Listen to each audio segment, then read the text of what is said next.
Bienvenue pour cette nouvelle bonne pratique sur Microsoft Office 365 et plus particulièrement sur Exchange. On va vous montrer comment gérer votre partage d'agenda. Pour ce faire, je me rends directement sur mon agenda. Alors, vous l'aurez remarqué, j'aime bien utiliser le webmail. Ce qu'on appelle le webmail, c'est la version web de la solution. Pourquoi? Parce elle permet en fait d'avoir accès à toutes les fonctionnalités et parfois de manière un petit peu plus ergonomique. Et l'avantage également, c'est que Microsoft pousse énormément de ses mises à jour, ou en tout cas de ses nouveautés dans la version web. Donc je vous montre à partir de la version web. Nul doute que vous retrouverez toutes ces fonctionnalités-là, évidemment, à partir du client Outlook sur Mac ou sur PC.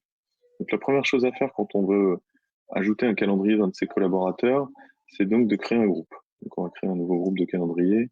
On va pouvoir l'appeler éventuellement les commerciaux, sales. Et ensuite, on va cliquer sur ajouter un calendrier.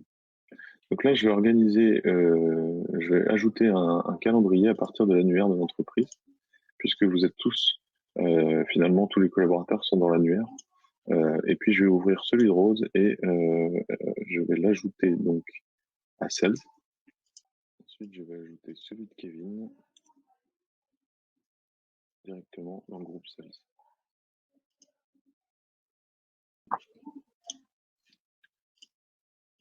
À partir d'ici, vous pouvez accéder à un certain nombre de préférences en faisant un clic droit et notamment sélectionner la couleur. Donc Rose peut être de couleur rose et Kevin, on peut le positionner en bleu foncé. Comme ça, vous aurez une bonne vision de votre agenda et de celle de vos collaborateurs, évidemment. Et on pourrait envisager ajouter un certain nombre d'icônes sur vos propres calendriers, si vous le souhaitez, notamment en ce qui concerne les calendriers d'anniversaire, des icônes, des couleurs, tout ce que vous voulez. Là, vous avez donc ouvert les calendriers de vos collègues. Le principe maintenant, c'est de gérer les droits de votre propre calendrier. Et pour ça, c'est très simple. À partir du web, vous allez cliquer sur le bouton partager.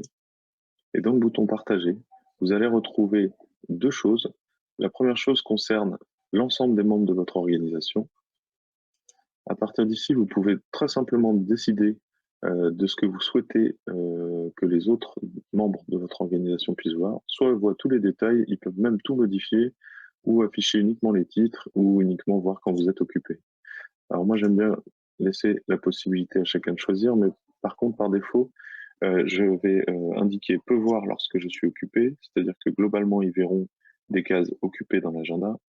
Par contre, en ce qui concerne les collaborateurs Rose et Kevin, je vais aller modifier individuellement leurs droits et je vais leur proposer directement de pouvoir modifier. Et en ce qui concerne Kevin, je vais lui proposer directement d'afficher uniquement les détails sans pouvoir modifier quoi que ce soit sur mon agenda. Ainsi, vous avez vu comment ajouter les agendas de vos collaborateurs et gérer les droits d'accès de votre propre agenda.